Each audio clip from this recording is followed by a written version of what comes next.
पूर्णिमा तिथि का हिंदू धर्म में विशेष महत्व है।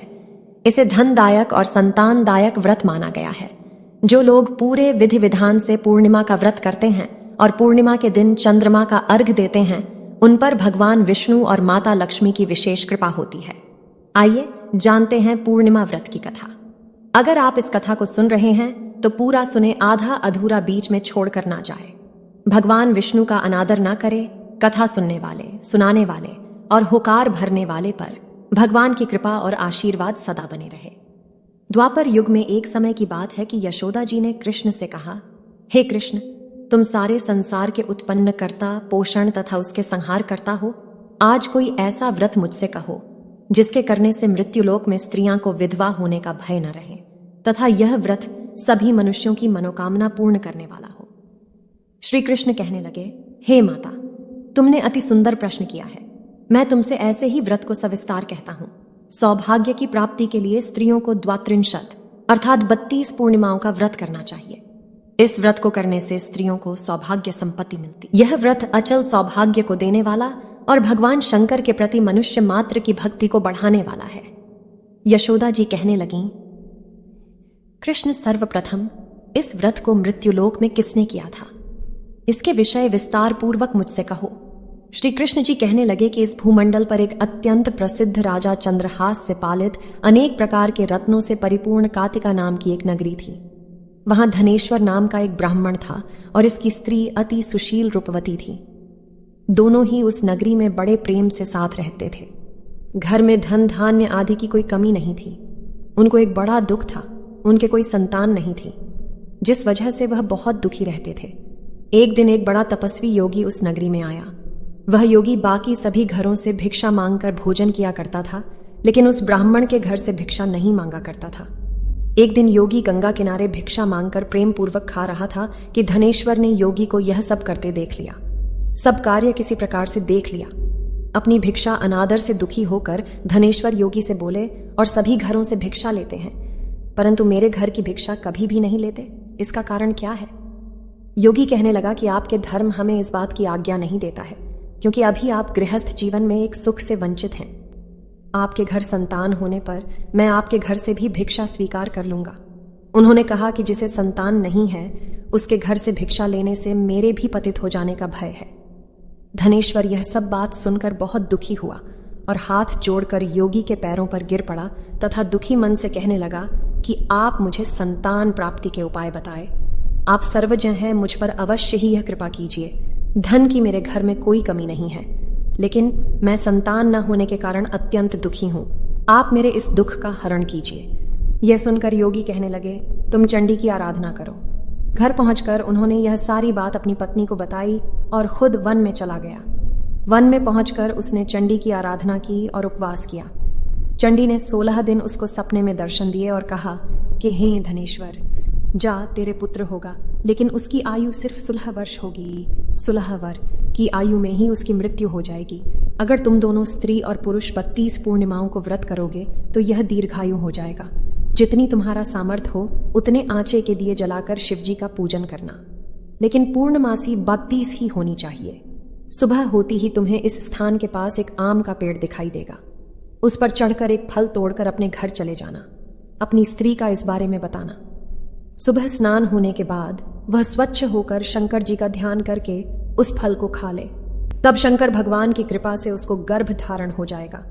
जब ब्राह्मण सुबह उठा तो उसे उस स्थान पर आम का पेड़ दिखाई दिया और वह उससे फल तोड़ने के चढ़ा, लेकिन वह पेड़ पर चढ़ नहीं पा रहा था। यह देखकर उसे बड़ी चिंता हुई।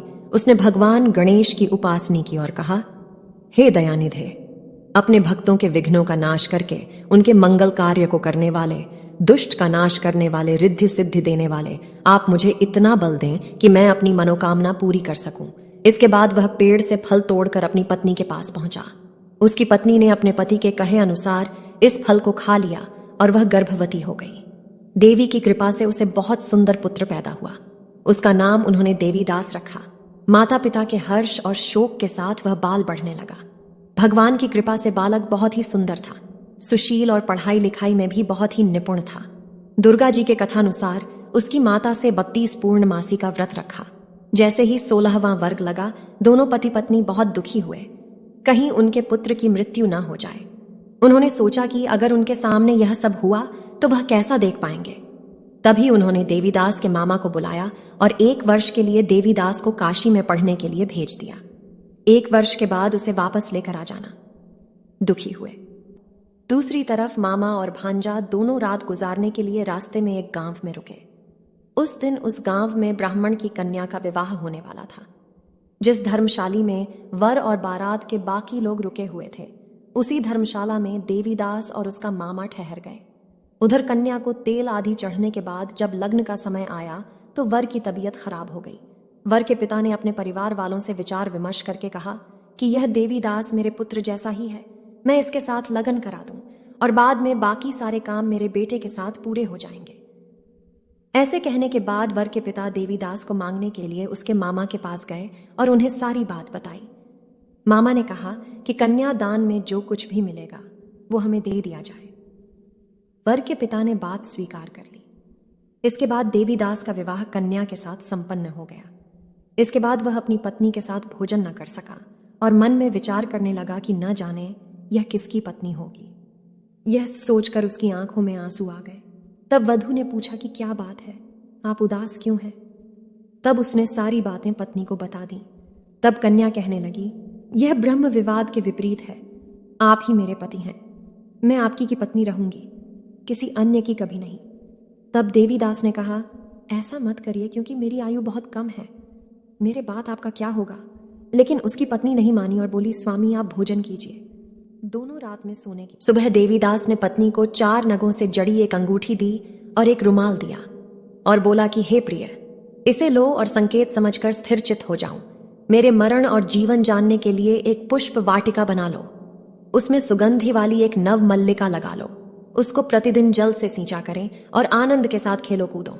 जिस समय और जिस दिन मेरा प्राणांत होगा उस दिन यह फूल सूख जाएंगे। जब यह फिर से हरे हो जाएं तो जान लेना मैं जीवित हूं। यह समझाकर वह वहां से चला गया। इसके बाद जब वर और बाकी बाराती मंडप में आए तो कन्या ने उसे देखकर कहा कि यह मेरा पति नहीं है, मेरे पति वह है जिनके साथ रात में विवाद हुआ है, इसके साथ मेरा विवाह नहीं हुआ है। अगर यह वही है तो यह बताएं कि मैंने इसके क्या दिया है, साथ ही कन्यादान के समय को आभूषण मिले उन्हें दिखाएं। कन्या की यह सारी बातें सुनकर वह कहने लगा कि मैं यह सब नहीं जानता। इसके बाद सारी बारात भी अपमानित होकर लौट गई। भगवान कृष्ण बोले, हे माता, इस प्रकार देवीदास काशी चला गया। कुछ समय जब बीत गया तो एक सर्प उसको डसने के लिए वहां आया, लेकिन वह उसको काट नहीं पाया क्योंकि उसकी माता ने पहली ही 32 पूर्णिमा का व्रत कर लिए थे। इसके बाद खुद काल वहां पहुंचा। भगवान की कृपा से तभी वहां माता पार्वती और भगवान गणेश आ गए। देवीदास को मूर्छित दशा में देखकर माता पार्वती ने भगवान शिव से प्रार्थना की कि महाराज, इस बालक की माता ने पहले ही 32 पूर्णिमा के व्रत कर लिए हैं, आप इसको प्राण दें। भगवान शिव ने माता पार्वती के कहने पर उसे प्राण दान दे दिया। उधर उसकी पत्नी उसके काल की प्रतीक्षा कर रही थी। उसकी पत्नी ने जाकर देखा कि पुष्प और पत्र दोनों ही नहीं है तो उसको बहुत आश्चर्य हुआ, और जब उसने देखा कि पुष्प वाटिका फिर से हरी हो गई तो वह समझ गई कि उसका पति जिंदा हो गया है। इसके बाद वह बहुत ही प्रसन्न होकर अपने पिता से कहने लगी कि मेरे पति जीवित हैं, उनको ढूंढिए। जब 16वां वर्ष व्यतीत हो गया तो देवीदास भी अपने मामा के साथ काशी चल दिया। इधर उसकी पत्नी के परिवार वाले उन्हें ढूंढने के लिए जा ही रहे थे कि उन्होंने देखा कि देवीदास और उसका मामा उधर ही आ रहे थे। उस देखकर उनके ससुर बहुत प्रसन्न हुए और उसे अपने घर ले आए। वहां सारा वगर इकट्ठा हो गया और कन्या ने भी उसे पहचान लिया। देवीदास ने इसके बाद अपनी पत्नी और मामा को लेकर वहां से चल जिया। उसके ससुर ने भी उसे बहुत धन दहेज दिया।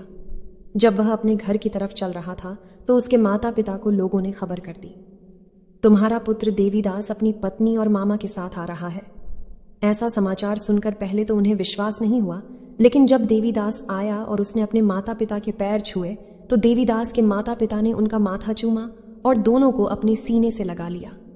दोनों के आने की खुशी में धनेश्वर ने बहुत दान दक्षिणा ब्राह्मण। श्री कृष्ण जी कहने लगे कि इस तरह धनेश्वर को 32 पूर्णिमाओं को व्रत के प्रभाव से संतान प्राप्त हुई। जो स्त्रियां इस व्रत को करती हैं वह जन्म जन्मांतरों तक वैधव्य का दुख नहीं भोगती हैं और सदैव सौभाग्यवती रहती हैं, यह मेरा वचन है। यह व्रत संतान देने वाला और सभी मनोकामनाओं को पूरा करने वाला है। ऐसी मान्यता है कि जो व्यक्ति सावन पूर्णिमा की कथा पढ़ता और सुनता है, उसकी सभी मनोकामना पूरी हो जाती है। और ऐसा कहा जाता है कि इस कथा को सुनने से वाजपेय यज्ञ जितनी शुभ फल की प्राप्ति होती है। अगर आप भी सावन पूर्णिमा के दिन व्रत रख रहे हैं तो सत्यनारायण भगवान की कथा अवश्य सुने। हम आप तक सही जानकारी पहुंचाने का प्रयास करते रहेंगे। अगर आपको ये स्टोरी अच्छी लगी है तो इसे शेयर जरूर करें। ऐसी ही अन्य स्टोरी सुनने के लिए जुड़ी रहें। जय श्री हरि ओम नमः शिवाय।